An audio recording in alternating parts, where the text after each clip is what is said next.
No.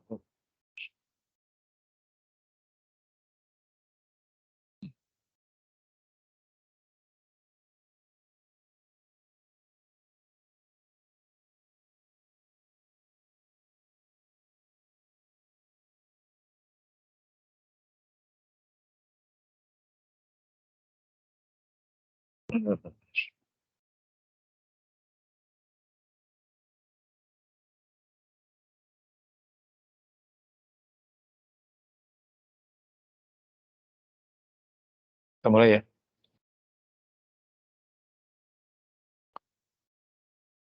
Assalamualaikum warahmatullahi wabarakatuh.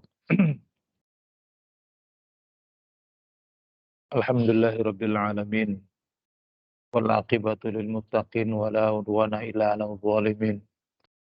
Wassallallahu ala nabiyyina Muhammadin wa ala alihi wa sahbihi wa man tabi'ahum bi ihsanin ila yaumiddin wa ba'd. Ma'asyiral muslimin ibadallah, kembali kita membaca Ahadisul Akhlaq karya dari Syekh Abdul Razak Al-Badr rahimahullah taala, dan kita akan membaca bab berikutnya, yaitu kafalatul yatim, memelihara atau menjaga anak yatim. Ini adalah perkara yang penting untuk kita ketahui bersama tentang hakikat anak yatim dan bagaimana sikap kita, perilaku kita, akhlak kita kepada mereka. Disebutkan oleh Syekh Hafizahullah Ta'ala, inna min mahasini syariah wa kamalil akhlaq allati da'at ilaiha al-inayah bil yatim. Dari bagusnya syariat ini serta kesempurnaan akhlak dari agama kita ini yang kita diserukan untuk melakukannya, yaitu al-inayah bil yatim, memberikan bantuan, pertolongan, mengurusi anak-anak yatim. Siapa anak yatim itu? Kata Syekh, wa huwa man faqada abahu wa huwa dunal ghulub. Ini definisi anak yatim. Dan Masya Allah, saya pun mendapatkan faidah dari penjelasan beliau. Yang dimaksud dengan anak yatim adalah orang yang kehilangan bapaknya, dia dalam kondisi belum balik. Ya, ini penting. Dalam kondisi belum balik. Yang dimaksud belum balik itu maknanya adalah dia belum dewasa. Kalau zaman sekarang ini mungkin disebutnya masih dalam tanggungan, ya, dalam tanggungan orang tuanya, dia belum bisa mandiri dan lain sebagainya. Wala yutma ba'dal bulugh, dan tidak dikatakan yatim apabila dia sudah balik, ya, sudah balik. Nah, disebutkan di sini orang yang kehilangan bapaknya. Bagaimana dengan orang yang kehilangan ibunya? Apakah disebut yatim? Tidak. Loh, kenapa? Bahkan kehilangan ibu itu kan terasa jauh lebih, katakanlah, asyad daripada kehilangan bapak. Ya kan? Itulah mungkin bedanya dari karakter budaya di kita dengan apa yang dimaukan dari agama ini. Sebab nanti berkaitan dengan hukum-hukumnya, berkaitan dengan masalah hak-haknya dan lain sebagainya. Hukum asal menafkahi, hukum asalnya itu adalah dari kaum laki-laki.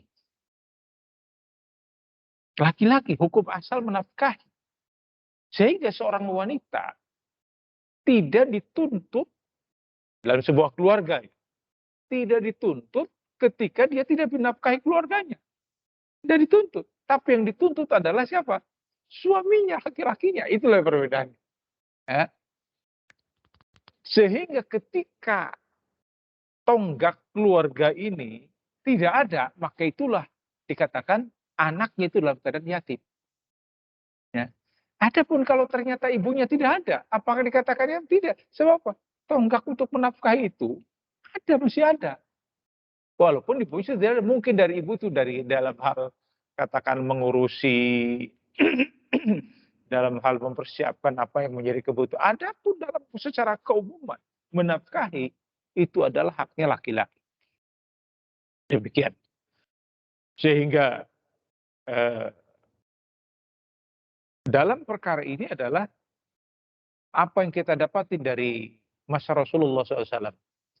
Ketika beliau ditinggal oleh orang tuanya, dalam hal ini oleh bapaknya, dan beliau dikatakan sebagai orang yatim, maka biasanya bayi-bayi di masa itu disusukan ke orang-orang yang ada dari Badiah, di kampung-kampung pedalaman. Mereka datang ke kota untuk mencari anak-anak yang disusukan. Nah, didapati Rasulullah itu anak yatim. Kenapa? Tidak ada siapa yang menjadi penyangga untuk membayar mereka. Maka ditinggalkan. Oh nih, bapaknya nggak ada. Oh ya sudah, nanti saja. Demikian yang terjadi pada keluarga Halimatus Sya'diyah. Ya, Halimah.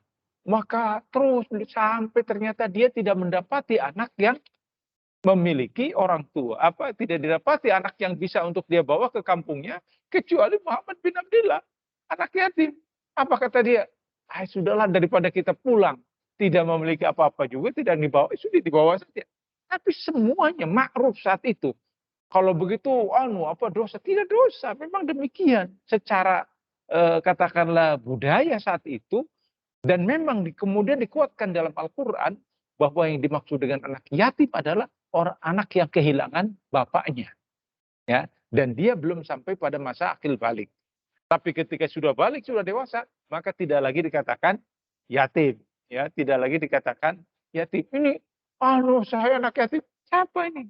Ya yatim. Kok sudah gede kayak ini? Bukan yatim. Dia sudah mencari nafkah sendiri. Sudah kehilangan bapak dikatakan tidak yatim. Itu baru ya. Ada sebuah ilmu juga yang harus kita ketahui. Wal haqqu bihi majhulun nasab. Termasuk anak yatim itu adalah seorang anak yang kehilangan nasabnya, yang nggak jelas nasabnya. Ya, yang nggak jelas ini anak siapa. Itu termasuk yatim, demikian kata Syekh. Wa innahu fi hukmil yatim. Karena secara hukum dalam katakan hasanah hukum anak yatim, orang yang kehilangan orang tuanya atau bapaknya, ya dia adalah anak yatim, ya. Atau apalagi kehilangan dari kedua orang tuanya. Wal huwa asyadun hajatun min ma'rufin nasab. Bahkan orang ini, anak-anak seperti ini begitu lebih membutuhkan disebabkan karena dia nggak jelas nasabnya. Nah ini banyak terjadi ma'asyiral muslimin pada Allah, seperti yang terjadi misalkan anak-anak yang terlantar, orang tuanya nggak jelas siapa.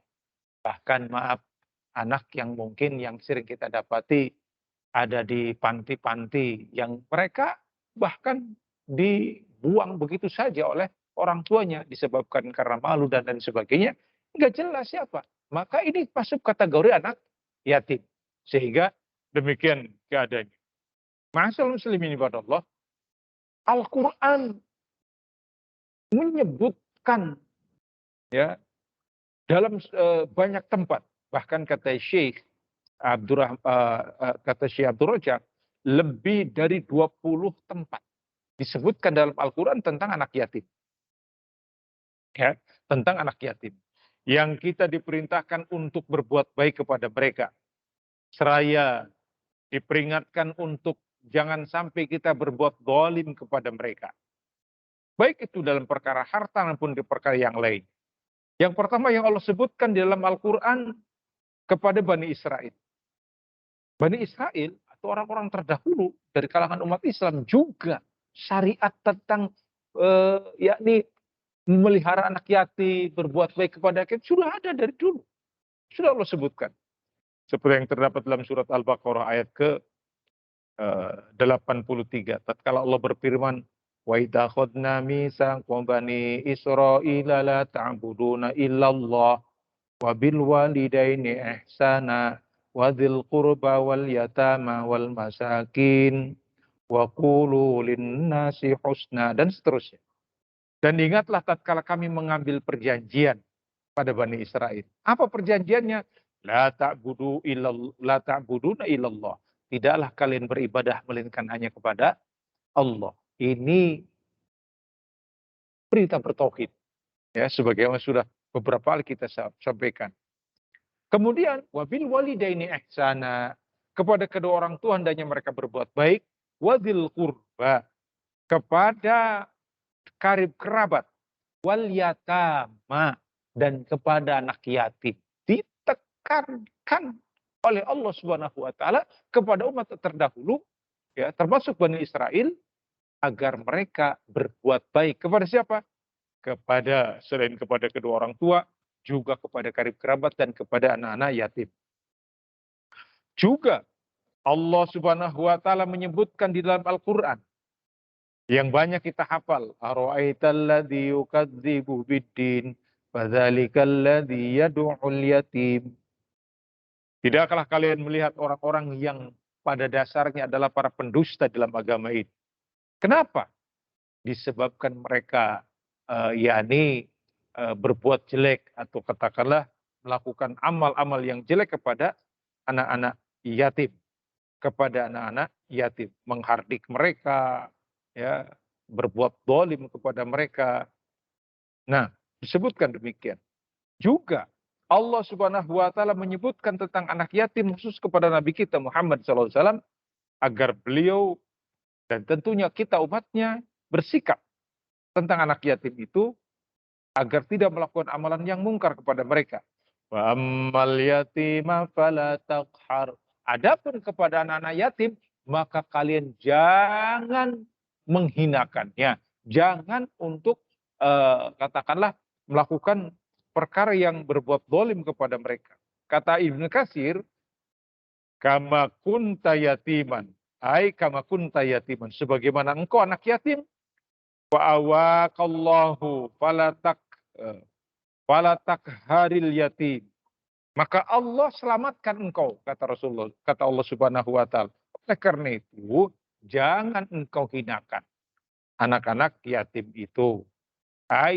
La tudillahu, atau jangan kalian merendahkan mereka. Ya, anak yatim dalam kondisi disakiti, baik itu secara fisik, verbal, maupun dengan ucapan-ucapan atau dengan perbuatan. Di antara jamaah, mungkin kadang kita membawa anak-anak kita, ya kan, bersendagurau dengan mereka. Tiba-tiba kita mendapati anak yatim melihat keadaan kita, bersendagurau dengan anak kita. Maka ini kalau kita demonstratifkan di depan mereka, itu perkara yang menyakitkan. Maka kebalikannya apa? Apa yang kita dapat dari beberapa nas tentang bagaimana mengusap kepala anak yatim itu, memberikan rasa aman kepada mereka, memiliki nilai pahala di sisi Allah Subhanahu wa taala, tapi bukan dengan cara katakanlah pencitraan. Anak yatim diusap-usap kepalanya, disunting, orang miskin dipeluk-peluk, dan bukan, tapi memang pure, murni. Kita memang dapati ini anak memang perlu dikasihani. Kenapa? Nggak ada yang ngisap kepalanya, nggak ada yang memeluknya, nggak ada yang memberikan kehangatan kepadanya. Maka ketika kita melakukan seperti itu, walaupun mungkin kita tidak memberi uang kepada dia, tapi kita memperhatikannya, memperhatikan keadaannya, itu jelas pahala yang besar.